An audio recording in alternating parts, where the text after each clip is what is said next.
നമസ്കാരം എല്ലാവർക്കും കവീസ് കിച്ചൻ പാർട്ണറിലേക്ക് സ്വാഗതം. ഇന്നത്തെ നമ്മുടെ റെസിപ്പി ഒരു അടിപൊളി സാമ്പാറാണ്. ബാച്ചിലേഴ്സ് സ്പെഷ്യൽ സാമ്പാറാണ് കേട്ടോ. സാമ്പാർ പൊടിയൊന്നും ചേർക്കാണ്ട് നമ്മൾ നാടൻ സാമ്പാർ, തനി നാടൻ സാമ്പാർ. ഇതെങ്ങനെയാണ് ഉണ്ടാക്കണമെന്ന് നോക്കാം. അപ്പോൾ സാമ്പാർ ഉണ്ടാക്കാനായിട്ട് ആദ്യം പരിപ്പ് നമുക്ക് വേവിക്കണം. പരിപ്പ് മഞ്ഞൾപ്പൊടിയും കായപ്പൊടി ഇട്ടിട്ട് വേണം വേവിച്ചെടുക്കാനായിട്ട്. ആദ്യം തന്നെ അതിലേക്ക് ഞാനൊരു കപ്പ് പരിപ്പാണ് എടുത്തിരിക്കുന്നത്. ഈ പരിപ്പിലേക്ക് നമ്മളൊരു 1/4 സ്പൂണോളം മഞ്ഞൾപ്പൊടി, അല്ലെങ്കിൽ ഒരു 1/2 സ്പൂൺ വരെ ആവാം, ഇതിലേക്ക് ഒരു 1/2 സ്പൂണോളം മഞ്ഞൾപ്പൊടി ചേർത്ത് കൊടുക്കാം. അതുപോലെ തന്നെ 1 സ്പൂണോളം കായപ്പൊടി. പിന്നീട് നമ്മൾ കായപ്പൊടി ചേർക്കണില്ല, അതുകൊണ്ട് കായപ്പൊടി ഇപ്പം തന്നെ ചേർക്കണം കേട്ടോ. 1 സ്പൂണോളം കായപ്പൊടി ചേർത്ത് കൊടുക്കാം.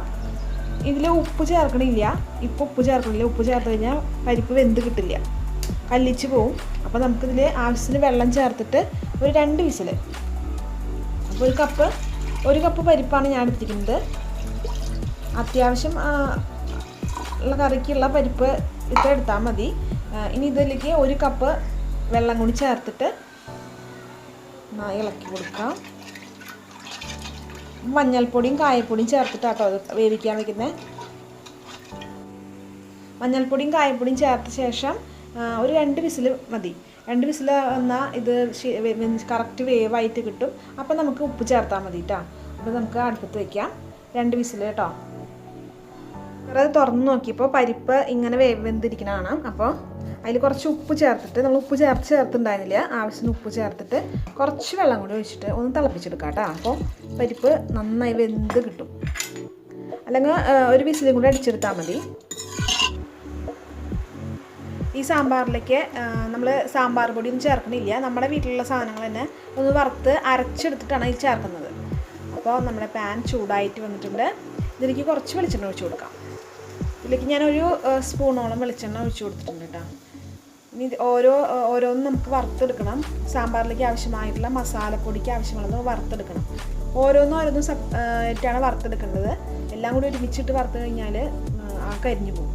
അപ്പോൾ ആദ്യം വറ്റൽമുളക് വറുത്തെടുക്കാം. 10 വറ്റൽമുളകാണ് ഞാൻ എടുത്തിരിക്കുന്നത്. അതൊന്ന് ചെറുതായി ചൂടായാൽ മതി, കരിയൊന്നും വേണ്ട, ചെറുതായി ചൂടായാൽ മതി കേട്ടോ. ചെറുതായി ചൂടായിട്ടുണ്ടത്. നമുക്കിത് മാറ്റാം. മുളക് മാറ്റിയിട്ടുണ്ട്. ഇനി ആ എണ്ണയിലേക്ക് തന്നെ, വെളിച്ചെണ്ണയിലേക്ക് തന്നെ നമുക്ക് 2 സ്പൂണോളം മുഴുവൻ മല്ലി ചേർക്കാം. മല്ലി ഒന്ന് ചെറുതായി മൂത്ത് വരണം. ഇനി വറ്റൽമുളകും മുഴുവൻ മല്ലി ഇല്ലാത്തവർ മുളക് പൊടി, അതായത് ഒരു 1.5 സ്പൂണോളം മുളക് പൊടിയും അതുപോലെ തന്നെ 1 സ്പൂണോളം മല്ലിപ്പൊടിയും ചെറുതായി ഒന്ന് ചൂടാക്കി എടുത്താൽ മതി കേട്ടോ. മല്ലി മൂത്തുണ്ട്, നമുക്കിത് മാറ്റാം. മല്ലി മാറ്റിയിട്ടുണ്ട്. പിന്നെ ബാക്കിയുള്ള വെളിച്ചെണ്ണയിലേക്ക് നമുക്ക് 1 സ്പൂണോളം ഉഴുന്നും പരിപ്പിട്ട് കൊടുക്കാം കേട്ടോ. ഈ സാമ്പാറിന്, സദ്യയിലെ സാമ്പാറിൻ്റെ അതേ ടേസ്റ്റാണ് കേട്ടോ, നല്ല ടേസ്റ്റാണ്. സദ്യയിൽ ചെയ്യണ പോലെ തന്നെയാണ് നമ്മൾ ചെയ്തിരുന്നത്. നമ്മുടെ ഉഴുന്നും പരിപ്പ് മൂത്ത് വന്നിട്ടുണ്ട്, നമുക്കിത് മാറ്റാം. ഇതിലേക്ക് 1 സ്പൂണോളം കടലപ്പരിപ്പ് കേട്ടോ.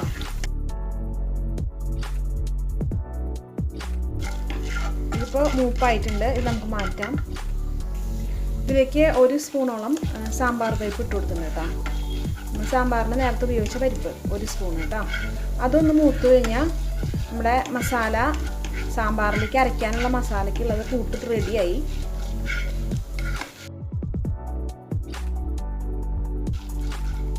മൂപ്പായിട്ടുണ്ട്, നമുക്കിത് മാറ്റാം. ഇതിൽ 1/4 സ്പൂണോളം ഉലുവയും കൂടി ചേർക്കണം കേട്ടോ. ആയിട്ടുണ്ട്, മാറ്റാം കേട്ടോ. നമ്മൾ സാമ്പാറിലേക്ക് ആവശ്യമായിട്ടുള്ള എല്ലാ മസാലയും വറവായിട്ടുണ്ട്. ഇനി ഇത് മിക്സിയിൽ ചെറിയ ജാറിലിട്ട് നന്നായി കുറച്ച് വെള്ളം ഒഴിച്ചിട്ട്, അധികം വെള്ളം ചേർക്കണ്ട, കുറച്ച് വെള്ളം ഒഴിച്ച് ചേർത്തിട്ട് നമുക്കിത് അരച്ചെടുക്കാം. നന്നായിട്ട് അരച്ചെടുക്കണം കേട്ടോ. ഇതാണ് സാമ്പാറിലേക്ക് ചേർക്കാനായിട്ട് പോകുന്ന മസാല. വേറെ ഒന്നും നമ്മൾ ചേർക്കണില്ല. സാമ്പാറിന് ആവശ്യമായ വെജിറ്റബിൾസ് ഞാൻ എടുത്തിരിക്കുന്നത്, എൻ്റെ കയ്യിലുള്ളത് ഒരു ചെറിയ ഉരുളക്കിഴങ്ങ് എടുത്തിട്ടുണ്ട്. അതുപോലെ തന്നെ സവോള, ഒരു ചെറിയ സവോള എടുത്തിട്ടുണ്ട്. സവോളയ്ക്ക് പകരം ചെറിയ ഉള്ളി ചേർത്ത് കഴിഞ്ഞാൽ നല്ല ടേസ്റ്റാണ് കേട്ടോ. സാമ്പാറിന് ടേസ്റ്റ് കൊടുക്കുന്ന കഷ്ണങ്ങൾ എന്ന് പറഞ്ഞാൽ, വെജിറ്റബിൾസ് എന്ന് പറഞ്ഞാൽ ഉരുളക്കിഴങ്ങും അതുപോലെ തന്നെ വഴുതനങ്ങയാണ്. വഴുതനങ്ങ എൻ്റെ കയ്യിലില്ല, അപ്പോൾ ഞാൻ ഉരുളക്കിഴങ്ങ് എടുത്തിട്ടുണ്ട്. അതുപോലെ തന്നെ ചെറിയ കഷ്ണം കുമ്പളങ്ങ, അതുപോലെ തന്നെ മത്തങ്ങ, ചെറിയ കഷ്ണം കൈപ്പയ്ക്ക എടുത്തിട്ടുണ്ട് കേട്ടോ. കൈപ്പയ്ക്കയും നല്ലത് തന്നെയാണ് സാമ്പാറിലേക്ക്. അതുപോലെ തന്നെ ഒരു മുരിങ്ങയ്ക്ക എടുത്തിട്ടുണ്ട്. നിങ്ങളുടെ കയ്യിൽ എന്ത് വെജിറ്റബിൾസ് ഉണ്ടെങ്കിൽ നിങ്ങൾക്ക് ചേർത്ത് സാമ്പാർ ഉണ്ടാക്കാം കേട്ടോ. ഇന്നത് വേണമെന്നൊന്നുമില്ല. അത്യാവശ്യം ചില വെണ്ടയ്ക്കയും തക്കാളിയും ചേർത്ത് കഴിഞ്ഞാൽ നല്ല ടേസ്റ്റ് ഉണ്ടാവും, കൊഴുപ്പുണ്ടാവും സാമ്പാറിന്. അപ്പോൾ നമുക്ക് വെണ്ടയ്ക്കയും തക്കാളിയും ഇപ്പോൾ ചേർക്കേണ്ട ആവശ്യമില്ല. അപ്പോൾ ആദ്യം നമുക്ക് ഈ വെജിറ്റബിൾസ് വേവിച്ചെടുക്കാം. മഞ്ഞൾപ്പൊടിയും മുളക് പൊടിയും ഉപ്പും ചേർത്തിട്ട് വേവിച്ചെടുക്കണം കേട്ടോ. അപ്പോൾ കുക്കറിൽ നിന്ന് പരിപ്പ് മാറ്റിയിട്ടുണ്ട്. ഇനി ആ കുക്കറിലേക്ക് തന്നെ നമുക്ക് കഷ്ണങ്ങൾ ഇട്ട് വേവിച്ച് കൊടുക്കാം. കഷ്ണങ്ങളെല്ലാം ഞാൻ ഇട്ടിട്ടുണ്ട്. തക്കാളിയും വെണ്ടയ്ക്ക ഒഴിച്ച് എല്ലാ കഷ്ണങ്ങളും ഇട്ടിട്ടുണ്ട്.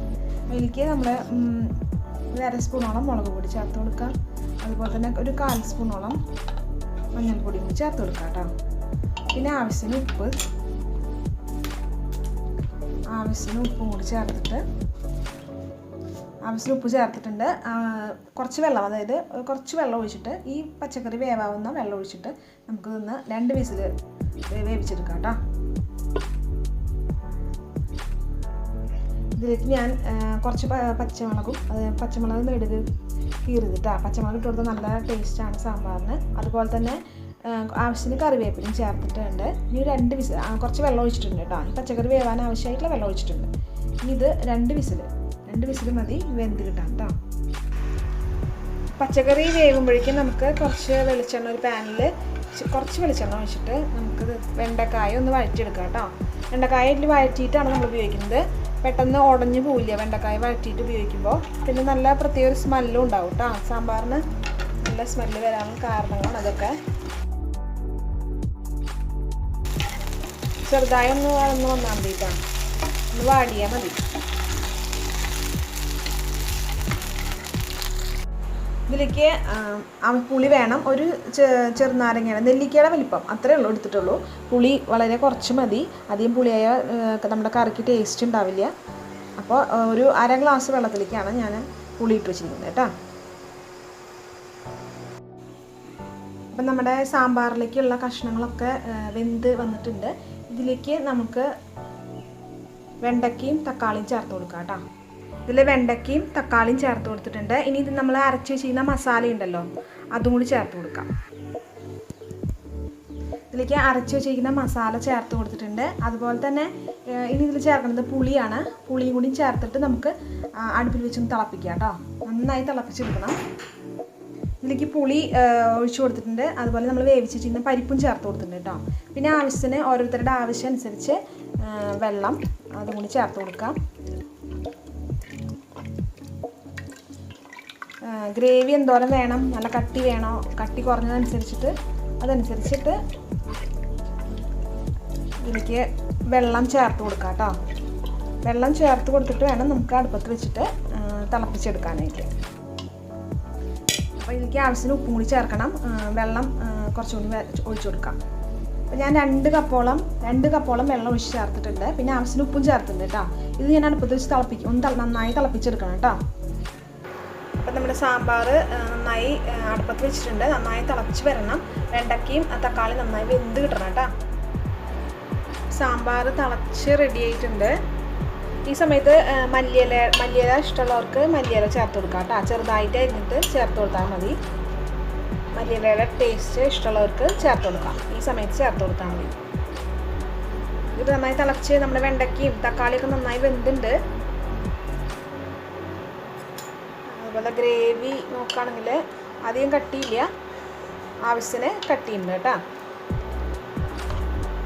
അപ്പോൾ നമുക്കിത് താളിച്ച് കൊടുക്കാം. താളിക്കാനായിട്ട് ഞാൻ പാത്രം വെച്ച് കൊടുത്തിട്ടുണ്ട്. അതിലേക്ക് കുറച്ച് കടുക് ഇട്ട് കൊടുക്കാം കേട്ടോ. കടുക് നന്നായി പൊട്ടുണ്ട്. അപ്പോൾ നമുക്ക് അതിലേക്ക് ഉണക്കമുളകും വേപ്പിലയും ഇട്ട് കൊടുക്കാം.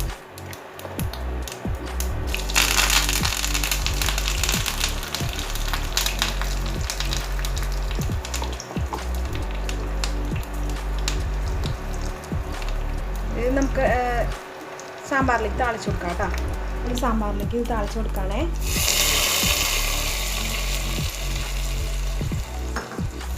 സാമ്പാർ റെഡി ആയിട്ടുണ്ട്. ഇതൊന്ന് അടച്ച് വെക്കണം. അടച്ച് വെച്ചിട്ട് കുറച്ച് കഴിഞ്ഞ് തുറന്നാൽ മതി. അപ്പോൾ ഈ ഇതിൻ്റെ സ്മെല്ലൊക്കെ ഇതിൽ പിടിക്കും കേട്ടോ. അതൊന്ന് അടച്ച് വെച്ച് കൊടുക്കാം. കുറച്ച് കഴിഞ്ഞിട്ട് തുറന്നാൽ മതി. അപ്പോൾ അതിൻ്റെ കടുകിൻ്റെയും വെളിച്ചെണ്ണയുടെയും മണം നമ്മൾ സാമ്പാറിൽ ഇളക്കരുത്, ഇളക്കി കൊടുക്കരുത്. സാമ്പാർ റെഡി ആയിട്ടുണ്ട്. ഒന്ന് ഇളക്കി കൊടുക്കാം. 10 മിനിറ്റ് കഴിഞ്ഞാൽ മൂടി തുറന്നിട്ടൊന്ന് ഇളക്കി കൊടുക്കാം കേട്ടോ. അടിപൊളി സാമ്പാർ റെഡി ആയിട്ടുണ്ട്. ചോറിൻ്റെ കൂടെ ആയാലും അതുപോലെ തന്നെ ദോശ ഇഡ്ഡലിയുടെ കൂടെ ആയാലും അടിപൊളി സാമ്പാറാണ്. അപ്പം നമുക്കിതൊരു പാത്രത്തിലേക്ക് മാറ്റാം. അപ്പം ഞാൻ പാത്രത്തിലേക്ക് പകർത്തിയിട്ടുണ്ട് കേട്ടോ. അപ്പോൾ അടിപൊളി സാമ്പാർ റെഡി ആയിട്ടുണ്ട്. അപ്പോൾ എല്ലാവരും ട്രൈ ചെയ്ത് നോക്കണം. അതുപോലെ തന്നെ ഈ വീഡിയോ ഇഷ്ടപ്പെടുകയാണെങ്കിൽ ലൈക്ക് ചെയ്യാനും ഫ്രണ്ട്സിന് ഷെയർ ചെയ്യാനും മറക്കരുത്. നിങ്ങളുടെ കമൻറ്റുകൾ എന്തെങ്കിലും അയക്കാനും മറക്കരുത് കേട്ടോ. അപ്പോൾ അടുത്ത റെസിപ്പി ആയിട്ട് കാണുന്നവരെ ബായ്.